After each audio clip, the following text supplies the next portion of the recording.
గలతీలకు రాసిన పత్రిక 1వ అధ్యాయం 10వ వచనాన్ని మనం చదువుకుందాం. Book of Galatians chapter 1 versus 10. ఇప్పుడు నేను మనుష్యుల దయను సంపాదించుకొన చూచుచున్నానా, దేవుని దయను సంపాదించుకొన చూచుచున్నానా? నేను మనుష్యులను సంతోషపెట్టగోరుచున్నానా? నేను ఎప్పటికీ మనుష్యులను సంతోషపెట్టువాడనైతే క్రీస్తు దాసులను కాకయే పోదును. ఇప్పుడు నేను మనుష్యుల దయను సంపాదించుకొన చూచున్నానా, నా దేవుని దయను సంపాదించుకొన చూచున్నానా? నేను మనుష్యులను సంతోషపెట్టగోరుచున్నానా? నేను ఇప్పటికీ మనుషులను సంతోషపెట్టువాడనైతే క్రీస్తు దాసుడను కాకయే పోదును. దేవుని బిడ్డలారా, ఉదయకాల మొదటి ఆరాధనలో మనము సంపాదించుకొనకూడని వాటిని గురించి మాట్లాడాడు ప్రభు. రెండవ ఆరాధనలో మనం సంపాదించుకొనవలసిన వాటిని గురించి దేవుడు మాట్లాడాడు. ఈ మూడవ ఆరాధనలో దేవుని బిడ్డ జీవితంలో ఒక పోరాటం ఉంటుంది. ఆ పోరాటము దేని మధ్య ఉంటుందంటే మనుష్యుల దయన దేవుని దయన అనేటువంటి పోరాటము గుండా దేవుని బిడ్డ వెళుతూ ఉంటాడు.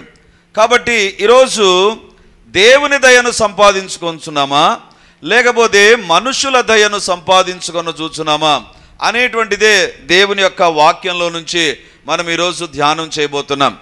దేవుని బిడ్డలారా, మనిషి దేన్ని సంపాదించుకుంటాడో దాన్ని బట్టే అతని శరీరం ఉంటుంది, అతని కుటుంబం ఉంటుంది, అతని భవిష్యత్తు కూడా ఉంటుంది. అంటే నేను చదువును సంపాదించుకోలేదు అనుకుందాం, నేను ఒక కూలి పని చేస్తాను, నా శరీరం కష్టపడుతుంది. నేను చదువును సంపాదించుకోలేదు కాబట్టి నా జీవితంలో ఉండవలసిన దీవెనలు కూడా దూరం అయిపోతాయి. చదువును నేను సంపాదించుకోలేదు కాబట్టి నా కుటుంబ స్థాయి కూడా వేరుగా ఉంటుంది. మనిషి దేన్ని సంపాదించుకుంటాడో దాన్ని బట్టే ఆ మనిషి జీవితం, ఆ కుటుంబ జీవితం, ఆ దేశ జీవితం ఆధారపడుతుంది. ఈ మధ్య కాలంలో ఆఫ్రికా దేశాన్ని గురించి ఎక్కువగా వార్తల్లో మనం చూస్తున్నాం. ఇంతవరకు ఆఫ్రికా దేశస్తులు బానిసలుగా ఉన్నారు. ఇంతవరకు ఆఫ్రికా దేశస్తులను నీగ్రో జాతీయులని వారిని చాలా దూరం పెట్టి అపార్థైడ్ అనేటువంటి ఒక మూమెంట్ తీసుకొని వచ్చి నీగ్రో జాతీయులను చాలా హీనంగా చూసేటువంటి వారు, వారిని బానిసలుగా చూసేటువంటి వారు. ఎక్కడ చూసేవారంటే వేరే దేశంలో అంటే సరే, వాళ్ళ దేశంలో వారిని బానిసలుగా ఉంచినటువంటి పరిస్థితి. విచిత్రం ఏంటంటే వాళ్ళ దేశంలోనే వాళ్ళ భూమి కిందనే బంగారు గనులు ఉన్నాయి, వజ్రాల గనులు ఉన్నాయి. కానీ విచిత్రం ఏంటంటే అది వాళ్ళ సొంత దేశం, సొంత భూమి. కానీ మనం గమనిస్తే వీరి జీవితాల్లో ఉన్నటువంటి పరిస్థితి ఏంటంటే వాళ్ళ యొక్క భూమి కిందనే బంగారు గనులు ఉన్నాయి, వారి భూమి కిందనే వజ్రాల గనులు ఉన్నాయి. కానీ ఆ భూమి పైన వీరు బానిసలుగా ఉంటున్నారు. ఎప్పుడైతే వారి జీవితంలో వీటిని గుర్తించలేదో, వీటిని సంపాదించుకోవాలనే తలంపు లేదో, వారు బానిసలుగా ఉన్నారు. ఇప్పుడు ఆఫ్రికా ఖండంలో ఒక ఉద్యమం వచ్చింది. ఏంటి ఆ ఉద్యమం అంటే, ఎవరు మా దేశంలో గనులు తవ్వుకోవడానికి వీల్లేదు, వేరే దేశస్తులు రావడానికి వీల్లేదు, మా యొక్క దేశంలో ఉండే వాటిని మేమే సంపాదించుకుంటాం, మా గనులు మావి, భూమి మాది, ఆ భూమిలో ఉన్నటువంటి గనులు మావి, ఆ బంగారం మాది, ఆ వజ్రాలు మావి అని ఉద్యమం వచ్చింది. ఇప్పుడు వేరే దేశస్తులు వారి దేశంలోనికి రావడానికి వీల్లేదు. ఎందుకు చెప్తున్నానంటే ఇంతవరకు వారు సంపాదించుకున్న దాన్ని బట్టే వారి జీవితాల్లో బానిసత్వం. వాళ్ళు ఏమనుకున్నారంటే మేము మా అపీరెన్స్ ఈ రకంగా ఉంది, మేము పని చేయడానికే ఉంటామేమో, మేము దేనికి పనికిరామేమో, మా జీవితం ఇంతేనేమో అనుకొని ఆ సంపాదనలో ఉన్నారు, దాన్ని సంపాదించుకున్నారు. కాబట్టి వాళ్ళ జీవితం అంత దారుణంగా ఉన్నింది. కానీ ఇప్పుడు వాళ్ళు డిసైడ్ చేసుకున్నారు, we want to earn something, మేము వేరొక దాన్ని సంపాదించుకున్నాం. ఏంటి? మా భూమిలో ఉన్నటువంటి బంగారం, మా భూమిలో ఉన్నటువంటి వజ్రాలు మేమే సంపాదించుకుంటాం. నా ఆఫ్రికా ఖండం ఇక చీకటి ఖండం కాదు అనేటువంటి తలంపు వచ్చింది. ఎందుకంటే వాళ్ళకు బానిసత్వం, వాళ్ళకు విద్య లేదు, వాళ్ళకు ఉద్యోగాలు లేవు, వాళ్ళు టెక్నాలజీని ఉపయోగించరు, వాళ్ళు పేదరికంలో ఉంటారు. ఆఫ్రికా ఖండంలో కొన్ని ప్రాంతాల్లో మన్నువే వాళ్ళకు ఆహారం అండి. నీళ్లు కలుపుకొని మెత్తటి మన్నును వాళ్ళు భుజిస్తారు, మంచి ఆహారంగా వాళ్ళు భావించి భుజిస్తారు. మన్నును తినేటువంటి వాళ్ళు ఇప్పటికీ ఆ దేశంలో ఉన్నారు, ఆ ఖండంలో ఉన్నారు. దేవుని బిడ్డలారా, ఇప్పుడు వాళ్ళు ఏమనుకున్నారంటే నో, ఇప్పుడు మా కిందనే బంగారం ఉంది, అది మాకు సంబంధించింది, ఆ సంపాదనలో మేముంటాం. ఇప్పుడు అది చీకటి ఖండం కాదు, దేశాలను కాదు, ప్రపంచాన్ని శాసించేటువంటి ప్రాంతంగా మారిపోతుందేమో అని అనేకులు భావిస్తూ ఉన్నారు. ఎందుకు నీ బాగానే చెప్తున్నానంటే నువ్వు దేన్ని సంపాదించుకుంటావో దాన్ని బట్టే నీ జీవితం ఉంటుంది. నీవు ఆహారాన్ని బట్టి ఆరోగ్యాన్ని సంపాదించుకున్నావా, you will enjoy the blessings of a health. ఒకవేళ నీ జీవితంలో నువ్వు సంపాదించుకునేటువంటిది పనికిమాలిన అలవాట్లు అయితే జీవితం కూడా అదే రకంగా ఉంటుంది. ఇప్పుడు పౌలు అంటున్నాడు, ఇప్పుడు చదువుదాం 10వ వచనాన్ని, ఇప్పుడు చదువుదాం. ఇప్పుడు నేను మనుషుల దయను సంపాదించుకొని చూచున్నానా, దేవుని దయను సంపాదించుకొని చూచున్నానా? ఇప్పుడు పౌలు జీవితంలో రెండిటి మధ్య అతడు నిలబడాల్సిన పరిస్థితి. ఒకవైపు మనుషుల దయ, రెండవదిగా దేవుని దయ. అంటున్నటువంటి మాట ఏంటంటే మనుషుల దయను అనడం లేదండి, ఇప్పుడు నేను అంటే పౌలు మార్పు చెందాడు. ఇంతకుముందు సౌలుగా ఉన్నటువంటి వ్యక్తి పౌలుగా మార్పు చెందాడు. మారినటువంటి పౌలు అంటున్నాడు మనుషుల దయనా దేవుని దయనా? నేను మనుషుల దయలో ఉండాలనా దేవుని దయలో ఉండాలనా?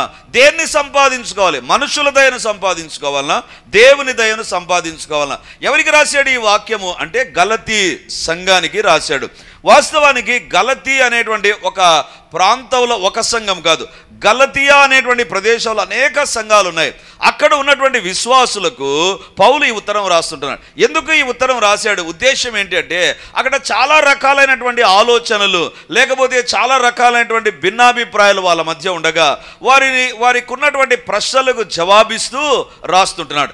ఆ రాసే క్రమంలో ఫస్ట్ అండ్ ఫార్మోస్ట్ అంటున్నాడు మనుషుల దయ కోసం నేను రాయడంలా, మనుషుల దయ కోసం నేను రాయడంలా, నేను ఇప్పుడు మనుషుల దయను పొందడానికి ఇష్టపడ్డంలా దేవుని దయను పొందడానికి ఇష్టపడుతున్నా. దేవుని బిడ్డలారా, ఈ దినాన మనిషికి ఉన్నటువంటి పోరాటం ఏంటంటే, మరి ముఖ్యంగా దేవుని బిడ్డకు ఉన్నటువంటి పోరాటం ఏంటంటే దేవుని దయ పొందాలనా మనుషుల దయను పొందాలనా?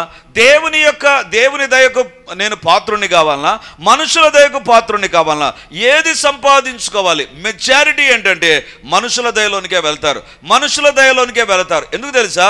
నీ పైన అధికారి ఒక మనిషి ఉంటాడు, నీ బంధువు ఒక మనిషి ఉంటాడు, లేకపోతే నీ స్నేహితుడు ఒక మనిషి ఉంటాడు. కాబట్టి మనుషుల దయ కోసమే మనం పోరాడుతూ ఉంటాం, మనుషుల దయ కోసమే మనం తాపత్రయపడుతూ ఉంటాం. దేవుడు అంటున్నాడు యు ఆర్ బిట్వీన్ టూ, మనుషుల దయ. Are you going to please man are are you going to please God? దేవుణ్ణి సంతోష పెడతావా లేకపోతే మనిషిని సంతోష పెడతావా? Are you going to gain the favour of man are are you going to gain the favour of God? దేవుని యొక్క దయను పొందుకుంటావా మనిషి యొక్క దయను పొందుకుంటావా? దేవుని బిడ్డలారా, అసలు మనుషుల దయ అంటే ఏంటి? ఎందుకు మనుషుల దయ దేవుని దయ గురించి ఇక్కడ దేవుడు మాట్లాడాడో జాగ్రత్తగా మనం విందాం. ఇది ఒక చాలా ప్రాముఖ్యమైన సందేశం అని నేను భావిస్తుంటున్నా. నీ జీవితంలో నీ దృక్పథాన్ని, నీ జీవిత గమనాన్ని, నీ జీవిత ఆశీర్వాదాలను పూర్తిగా మార్చేసేటువంటిది ఇది. ప్రతిరోజు వీఆర్ బిట్వీన్ టూ. దేవునికి ఇష్టడుగా ఉండాలనా మనిషికి ఇష్టడుగా ఉండాలనా? దేవుని దయ పొందాలనా మనిషి దయ పొందాలనా?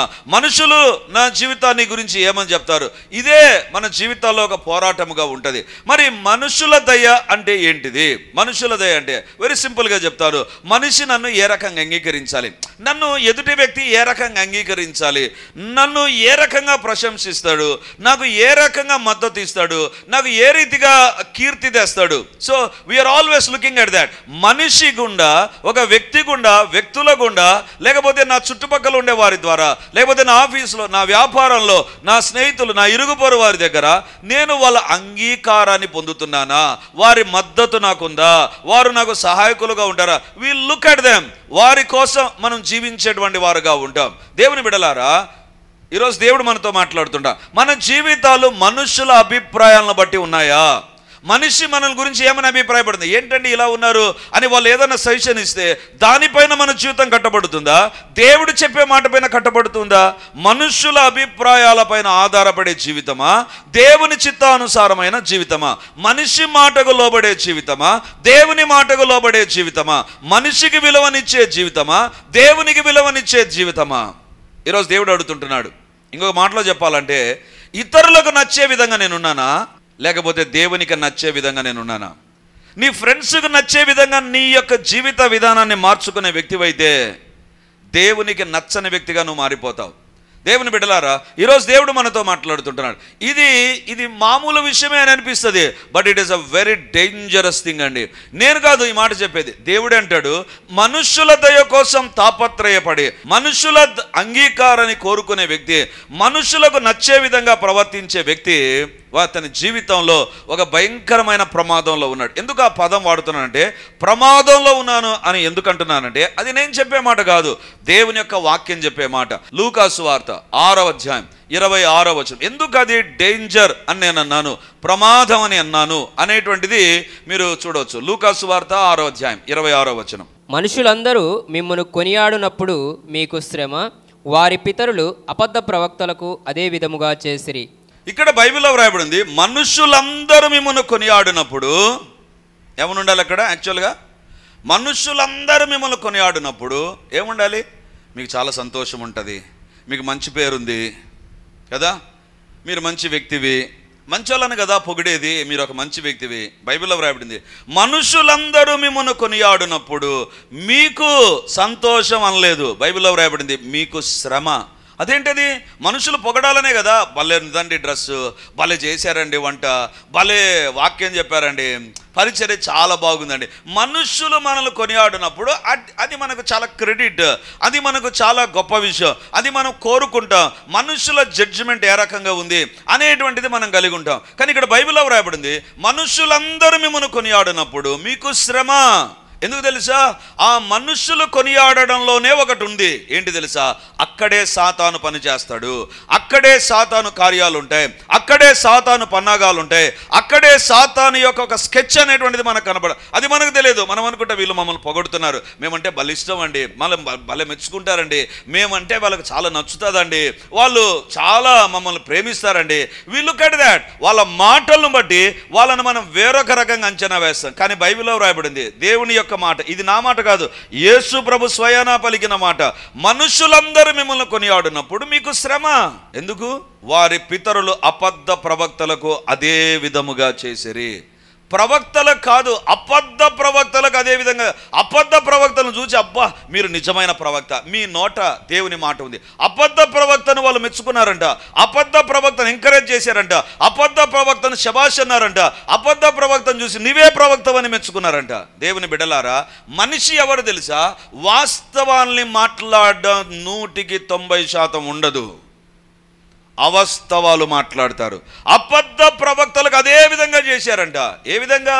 అబద్ధ ప్రవక్తలను కొనియాడారంట. దేవుని బిడ్డలారా, మనిషి యొక్క దయ అనేటువంటిది ఏంటి తెలుసా? అక్కడ మన జీవితంలో సాతాను ఎంటర్ అవ్వడానికి ఒక మార్గం ఉంటుంది. మనుషుల దయ, మనుషులు నన్ను మెచ్చుకుంటున్నారా, మనుషులు అబ్బా ఏమి దానం చేస్తాడన్న, ఏమి ఇస్తాడన్న డబ్బు అంటే మనం ఉబ్బి తబ్బిపోయి ఇస్తూనే ఉంటావు. కానీ వాళ్ళకు తెలుసు నిన్ను ఏ రకంగా పడగొడితే డబ్బు వస్తుంది, ఏ రకంగా అంటే నువ్వు ఇస్తావు, ఏం చెప్తే నువ్వు ఇస్తావు, ఏం మాట్లాడితే నువ్వు ఇస్తావు తెలుసు. అందుకే ఆ పదాన్ని ఉపయోగిస్తారు.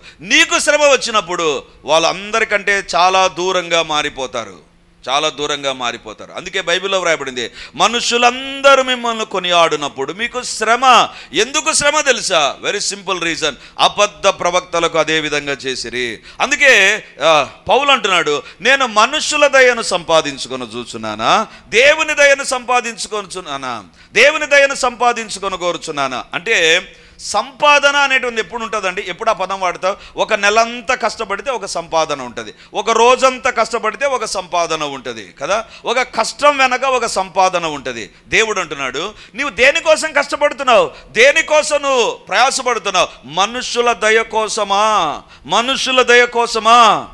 ఈరోజు దేవుడు మాట్లాడుతున్న మాట, if you want to be the man pleaser, మనుషులను సంతోషపెట్టువాడనైతే దేవుని దాసుడనే కాకయే పోదును. దేవుని దాసుడనే అంటే నీ జీవితంలో మనుషుల దయ కోసం ఎప్పుడైతే ప్రాకులాడతావో, వాళ్ళు నన్ను మెచ్చుకోవాలి, వాళ్ళు నన్ను మెచ్చుకోవాలి, వాళ్ళు నన్ను మెచ్చుకోవాలి. నాకు తెలిసినటువంటి ఒక సహోదరుడు ఒకరోజు నా దగ్గర కూర్చున్నప్పుడు ఇద్దరం మాట్లాడుకుంటున్నాం. ఏంటి, రేపు ఎక్కడికి పోదాం, రేపు పలానా స్థలానికి పలానా టైంకి వెళ్దాము అని ఇద్దరం మాట్లాడుకున్నాక తన ఫోన్ రింగ్ అయిందండి. ఫోన్ రింగ్ అయిన తర్వాత తన ఫోన్ లిఫ్ట్ చేసి హలో అన్నాడు. ఆ పక్క ఉండే వాళ్ళు ఏమన్నారంటే, నాకు స్పీకర్ నా పక్కనే ఉన్నాడు, వినపడుతుంది నాకు, నేను వింటూ ఉన్నాను. ఆ పక్కన ఉండే వాళ్ళు అడిగారు, రేపు మా ఇంట్లో ఫంక్షన్ ఉంది, ఖచ్చితంగా మీరు రావాలా, మీరు చాలా మాకు సహాయం చేశారు అది ఇది అని చెప్తే ఈయన ఏమన్నాడు తెలుసా, ఖచ్చితంగా వస్తా. నాకేం చెప్పాడు, పక్కన నాకేం చెప్పాడు, రేపు ఖచ్చితంగా మన ఇద్దరం కలిసి వెళ్దాం. ఇప్పుడు వాళ్ళకేం చెప్పాడు, సేమ్ టైం సేమ్ డే. నాకేమని చెప్పాడు, మన ఇద్దరం కలిసి వెళ్దాం. వాళ్ళకేమని చెప్పాడు, మన ఇద్దరం కలిసి వెళ్దాం. సరే గమ్మునున్నా. ఆ తర్వాత వాళ్ళ భార్య ఫోన్ చేసింది. రేపు నేను లీవ్ పెట్టుకుంటున్నా, రేపు ఒక పని మీద పలానా స్థలానికి వెళ్ళాలి, ఖచ్చితంగా పోదాం. నేను ఫోన్ అయిపోయిన తర్వాత అడిగా, ఎవరికి ఖచ్చితం నీది, నాకా, ఫోన్ చేసిన వాళ్ళకా, మీ భార్యకా? నవ్వుతూ ఒక మాట అన్నాడు, రేపు దైవాధీనం. ఏమంట? రేపు దైవాధీనం. దేవుడు ఎట్లా పెడితే అట్ట పోతాం. ఇప్పుడు ఆ రోజు నుంచి ఆ వ్యక్తి నాకు వస్తానని చెప్తే నేను అస్సలు నమ్మను. ఎందుకు? దైవాధీనం కదా. వస్తాడో రాడు, 100% నమ్మను. నేను చెప్తాను రేపు ఖచ్చితంగా పోదామంటే వచ్చినప్పుడు చూద్దాం, అప్పుడంట దైవాధీనం. ఎందుకు తెలుసా? చాలా సందర్భాలలో మన జీవితంలో ఇదే, దేవుని దగ్గర కూడా ఇదే చేస్తాం. వీళ్ళు చెప్తారు, వాళ్ళు చెప్తారు, వీళ్ళు మనకు సజెషన్ ఇస్తారు, వాళ్ళు అందరిది వింటాం. దేవుడు కూడా చెప్తాడు. దేవుడిని చెప్పిన తర్వాత మనం అంటాం, దేవా నీ ఆధీనం కాదు, నేను నువ్వు ఒక్కనివే చెప్పింది, వీళ్ళు చాలామంది చెప్పారు, వీళ్ళ మాట నమ్ముతా. పౌలు అంటున్నాడు, మనిషి జీవితంలో కాదు, విశ్వాస జీవితంలో ఈ 2 పోరాటాలు ఉన్నాయి. మనుషుల దయన, దేవుని దయన. మనుషుల దయను సంపాదించుకొని కోరుచున్నామా, దేవుని దయను మనుషులను సంతోషపెట్టువారమా, దేవుని సంతోషపెట్టువారమా? మనుషుల అభిప్రాయాలపైన ఆధారపడదామా, దేవుని అభిప్రాయాల పైన ఆధారపడదామా? ఇతరులకు నచ్చే విధంగా ఉందామా, దేవునికి నచ్చే విధంగా? What is our life style? మన జీవిత విధానం ఏంటిది? సాతాను ఎలా ప్రవేశిస్తాడు తెలుసా? ఒక మాట మీ దృష్టికి తీసుకొని వస్తాను. సమూయేలు మొదటి గ్రంథం 15వ అధ్యాయం 24వ వచనం.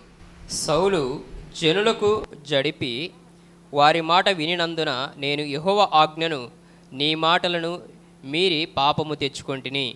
కాబట్టి నీవు నా పాపమును పరిహరించి నేను యెహోవాకు మొక్కునట్లు నాతో కూడా తిరిగి రమ్మని సమూయేలును వేడుకొనెను.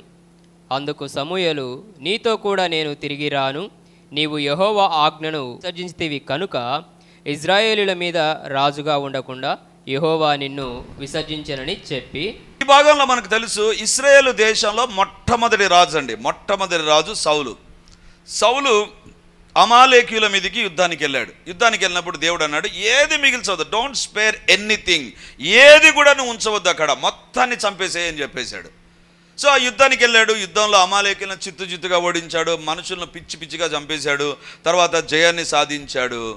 అప్పుడు ప్రజలు ఒక మాట అన్నారు, సౌలా, ఈ యొక్క పశువులు ఉన్నాయి, చాలా బాగున్నాయి, నిగనిగా మెరిసిపోతున్నాయి, చాలా హెల్తీగా ఉన్నాయి, చాలా మంచి బ్రీడ్ ఉన్నట్టుంది, దీన్ని ఎత్తిపెట్టుకుందామన్నాడు.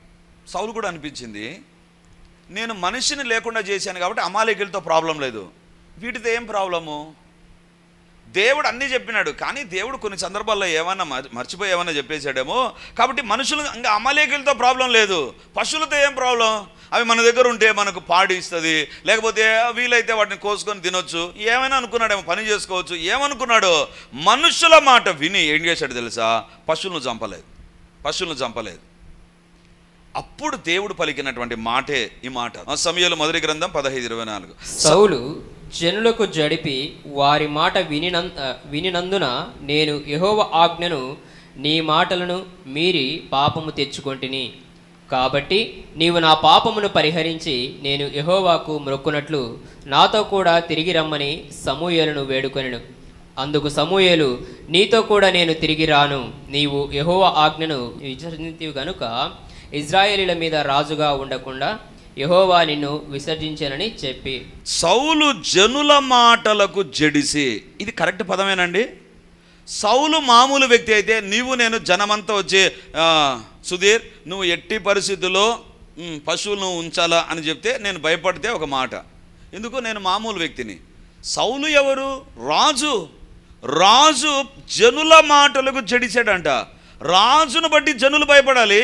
ఇక్కడ రివర్స్ ఉంది, జనుల మాటలకు జడిసి. ఎందుకు తెలుసా? ఎందుకు ఆ మాట రాయబడింది తెలుసా? సౌలులో ఒకటి ఉంది, ఒక లక్షణం ఉంది. ఈరోజు నేను మొట్టమొదటి రాజును కదా, ప్రజల మాట వింటే నేను కలకాలం రాజుగా ఉంటా, ప్రజల మద్దతు ఉంటే నాకు చాలా బాగుంటుంది, ప్రజల దగ్గర నేను మంచివాడని అనిపించుకుంటే నాకు చాలా బాగుంటుంది, మనుషులను సంతోషపెడితే చాలా బాగుంటుంది అనుకొని ఏం చేశాడు తెలుసా? వాటిని ఎత్తిపెట్టాడు. సౌలు జనులకు జడిసి వారి మాట వినినందున యెహోవా ఆజ్ఞ నీ మాటలను మీరి పాపము తెచ్చుకొంటిని. మనుషులను సంతోషపెట్టే జీవితంలో ఏముంటుంది తెలుసా? షబాష్ అనేటువంటిది కాదు, పాపముంది. అందుకే పౌలు అంటున్నాడు, మనుషుల దయను సంపాదించుకొనగోరుచున్నానా. మనుషులు మనకి దగ్గరికి వచ్చి మాట్లాడే మాటలు, మనుషులు మనం మెచ్చుకొనడం, మనుషులు మనల్ని పొగడం, మనుషులు మనల్ని గురించి అనేక మంచి విషయాలు చెప్పడం, దీని వెనక ఏమైనా పాపం ఉందా? అక్కడ జాగ్రత్తగా ఉండాలి. దేవుని దయ దగ్గర పాపం ఉండదండి, మనుషుల దయ దగ్గర పాపం ఉంటుంది. అది ఎన్నడూ మర్చిపోకూడదు. ఒక వ్యక్తి నిన్ను మెచ్చుకుంటున్నాడా? ఎందుకు మెచ్చుకుంటున్నాడు? దేనికోసం మెచ్చుకుంటున్నాడు? ఏది ఆశించి మెచ్చుకుంటున్నాడు? We must be very careful. సౌలు జనుల మాటలకు జడిసి ఏం చేశాడంట? ఆ పశువులను ఎత్తిపెట్టేశాడు. ఇప్పుడు సౌలు అంటున్నాడు, నేను పాపం చేసి తిని. ఎవరికి? దేవుని సేవకునికి, దేవునికి వ్యతిరేకంగా పాపం చేశాడు. దేవుని బిడ్డలారా, ఈరోజు మన జీవితంలో మనుషులను సంతోషపెట్టడానికి లోపల ఉంటుంది. ఒకవేళ నేను వాళ్ళ మాట వినకపోతే ఏమన్నా ఫీల్ అవుతారేమో, ఎప్పుడైనా నాకు పని పడుతుందేమో, వాళ్ళతో వాళ్ళు నాకు చేయరేమో, నాకు ఎగరగొడతారేమో, నాకు సహాయపడరేమో, కాబట్టి ఈరోజు వాళ్ళ మాట వింటానులే. లోపల మనిషికి భయపడి నువ్వు ఏం చేస్తున్నావంటే దేవుని మాటకు దూరం అవుతున్నావు. దేవుని మాటకు దూరం అవుతున్నావు. అందుకే బైబిల్లో ఒక అద్భుతమైన మాట ఉంటుంది. తెలుగు బైబిల్ కంటే ఇంగ్లీష్ బైబిల్లో బాగుంటుంది. ఆయన తెలుగులో చదువుదాం ఒకసారి. సామెతల గ్రంథం 29వ అధ్యాయం 25వ వచనం. సామెతల గ్రంథం 29వ అధ్యాయం 25వ వచనం. భయపడుట వలన మనుషులకు ఉరి వచ్చును. యెహోవా యందు నమ్మికించువాడు సురక్షితముగా ఉండును. ఎవరు సురక్షితంగా ఉంటాడంట? ఎవరు సురక్షితంగా ఉంటాడు? యెహోవా యందు నమ్మికించితే. కానీ భయపడుట వలన మనుషులకు ఉరి వచ్చును. యాక్చువల్గా ఇంగ్లీష్ ట్రాన్స్లేషన్ ఏముంటుంది తెలుసా? The fear of people becomes a snare. మనుషుల భయం అనేటువంటిది ఒక ఉరి. తెలుగులో ఎందుకో కొంచెం ట్రాన్స్లేషన్ మారిపోయిందండి. భయపడుట వలన మనుషులకు ఉరి వచ్చును. దేనికి భయపడుతున్నావు? మనుషులకు భయపడుట వలన ఉరి వస్తుంది. అంటే నీ ఎదుట ఒక ట్రాప్ అనేటువంటి సాతాను ఎక్కడ పెడతాడు తెలుసా? ఎక్కడ ఉంచుతాడు తెలుసా? అమ్మో, వాళ్ళు చెప్పిన మాట విందాం, వాళ్ళు కొంచెం సీనియర్స్ కదా, వాళ్ళు చెప్పిన మాట వింటే బాగుంటుంది కదా అనేటువంటి తలంపుతో మనుషులకు భయపడుట వలన ఉరి వచ్చును. ఉరి అంటే ఉరి పెట్టడం కాదు, ఒక ఉచ్చు ఏర్పడుతుంది, ఒక స్నేర్ ఉంటుంది, ఒక పక్షిని పట్టుకోవడానికి వల ఉంటుంది. కానీ ఎందుకు పక్షి వలలోకి దిగుతుంది తెలుసా? పక్షికి వల కంటే విత్తనాలు ఎక్కువగా కనపడుతుంటాయి, ఆహారం కనపడుతూ ఉంటుంది. ఆహారాన్ని చూసి దిగుతుంది, ఆ వలలో ఇరుక్కొని పోతుంది. మనుషుల మెప్పు కొరకు నువ్వు మనిషి మాట విన్నావు అంటే నేను అనేటువంటిది, ప్రతి మాట వినకముందు దేవుని దగ్గర ప్రార్థన చేయి. తొందరపడి ప్రతి మాట వినవద్దు. ప్రతి మాట ఆలోచించు. దేవుని సన్నిధానంలో ప్రార్థనాపూర్వకం కనిపెట్టు. దేవుని బిడ్డలారా, 99 problems that we face are because of this. దీన్ని బట్టే 99% సమస్యలు మన దగ్గరకు వస్తాయండి. వాళ్ళు చెప్పినారు, వాళ్ళు మాట్లాడారు, వాళ్ళు చేశారు, కాబట్టి నేను చేద్దాం అని చేస్తామండి. దేవుని దగ్గర ప్రార్థించాం, దేవుని దగ్గర కనిపెట్టాం, దేవుని పర్మిషన్ కోసం చూడం. దేవుడు వాక్యం ద్వారా నాతో మాట్లాడా. ప్రతిరోజు వాక్యం చదువుతుంటే ఆ రోజు ఎదుర్కొన్న సవాళ్ళ విషయంలో ఖచ్చితంగా ఆ రోజు దేవుడు మాట్లాడింటాడు. అవేం చేయకుండా we believe their words blindly. మనుష్యులకు భయపడుట వలన ఉరి వచ్చును. మన జీవితంలో భయంకరమైన తప్పులు ఎక్కడ చేస్తామంటే మనిషికి భయపడతాం. అరే వాళ్ళు చెప్పినారు కదా, చేయకపోతే ఏమనుకుంటారు అయిపోయింది జీవితంలో. యేసు ప్రభు 3.5 సంవత్సరాలు ఊరూరు తిరిగి అద్భుతాలు, సూచక్రియలు, వింతలు, మహత్కార్యాలు చేస్తే పిలాతుకు తెలియదండి? ఖచ్చితంగా తెలుసు. బైబిలే చెప్తుంది, లోకం ఆయన వెంట పోయింది. అంటే ఒక ప్రాంతానికి యేసుప్రభు వెళ్తే ఆ ఊరు ఖాళీ అయిపోయి యేసుప్రభు దగ్గరికి వచ్చేది. అందుకే దేవుడు ఊరిలో ఉండకుండా అరణ్యంలోనికి వెళ్ళాడు, కొండలపైకి వెళ్ళాడు. ఎందుకు తెలుసా? ఊర్లో పట్టేవాళ్ళు కాదు జనం. అంత జనం వచ్చి దేవుని మాట వింటూ ఉంటే పిలాతుకు తెలియదండి? అంతగా దేవుడు అద్భుతాలు చేస్తుంటే ఎన్ని అద్భుతాలు చేశాడు? యోహాను సువార్త చివరి అధ్యాయం చివరి వచనంలో రాయబడింది, భూలోకము స్టోర్ చేయడానికి సరిపోదు, దేవుడు అన్ని అద్భుతాలు చేశాడు. భూలోకం అనేటువంటిది ఒక డేటాబేస్ అయితే ఈ డేటాబేస్ సరిపోదంట.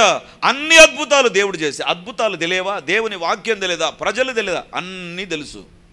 కానీ యేసు ప్రభు పిలాతు దగ్గరికి వచ్చినప్పుడు జనుల అల్లరి ఎక్కువ అవుతున్నదని విని యేసును సిలువకు అప్పగించాడు. యేసు ప్రభులో తప్పు లేదు అని తన భార్యకు దేవుడు మాట్లాడాడు.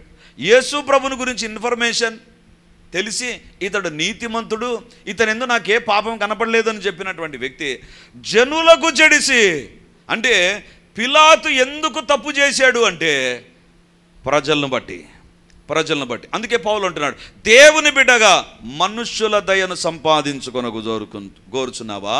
దేవుని దయను సంపాదించగోరుచున్నావా? దేవుని బిడ్డగా నీ జీవితంలో దేవుని మాటకు ప్రాధాన్యత ఇచ్చేటువంటి వ్యక్తిగా అయితే నువ్వు ప్రతిరోజు బైబిల్ చదివి నీ విషయంలో దేవుని దగ్గర ప్రార్థన చేస్తావు. ప్రభా ఇది చేయొచ్చా చేయకూడదా, చెప్పిందంతా చేసేటువంటి వ్యక్తి తన జీవితంలో సౌలులాగా ఉన్న ఆశీర్వాదాన్ని కూడా ఖచ్చితంగా కోల్పోతాడు. జనుల మాటలకు జడిసి నేను పాపము చేశాను, పాపానికి వచ్చినటువంటి శిక్ష ఏంటి? You will not be the king anymore. నీవు రాజుగా ఉండవు, you will be out and you will be a different person.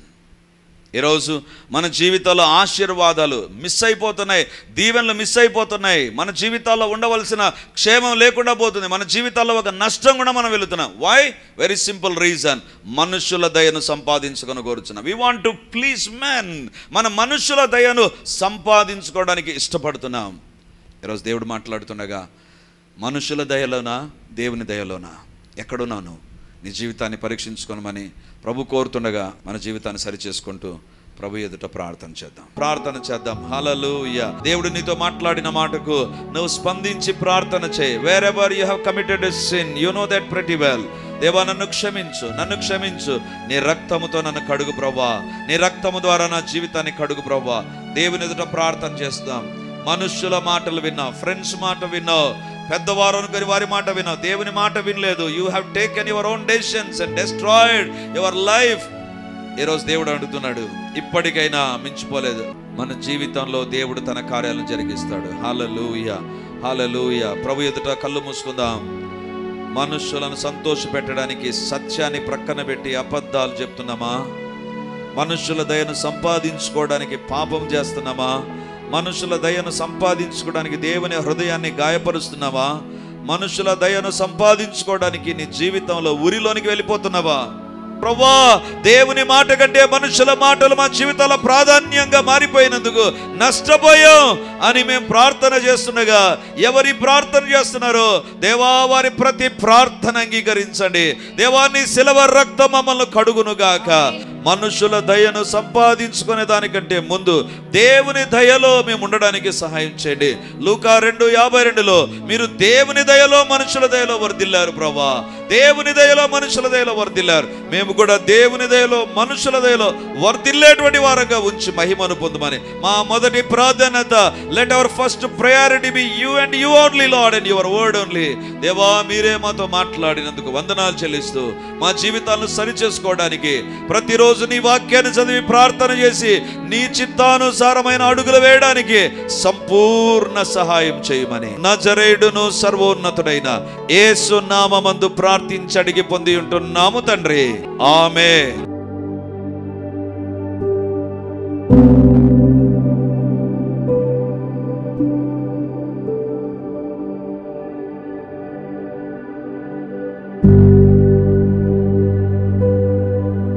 Praise the Lord. యేసుక్రీస్తు పరిశుద్ధ నామందు మీ ఒక్కొక్కరికి మా వందనాలు తెలియజేస్తుంటున్నాను. రిడీమర్ చర్చిలో మొదటి ఆరాధన 8 గంటలకు ప్రారంభమవుతుంది, రెండవ ఆరాధన 10 గంటలకు ప్రారంభమవుతుంది, మూడవ ఆరాధన సాయంత్రం 7 గంటలకు ఉంటుంది. దేవుని బిడ్డలారా, ఎవరైనా ఉదయం ఆయా పనులు కలిగి రెండవ ఆరాధనలకు రాలేకపోతున్నారని భావించి ఈ యొక్క మొదటి ఆరాధన ప్రారంభిస్తున్నాం. సో ఈ యొక్క అవకాశాన్ని సద్వినియోగం చేసుకొని దేవుని యొక్క సన్నిధికి వచ్చి దైవ దీవెనలు మీరు పొందాలని కోరుతున్నాం. మొదటి 2 ఆరాధనలు మాత్రమే ప్రభు బల్ల ఉంటుంది కాబట్టి సిద్ధపడి దేవుని సన్నిధికి రమ్మని మిమ్మల్ని కోరుతూ ఉన్నాను.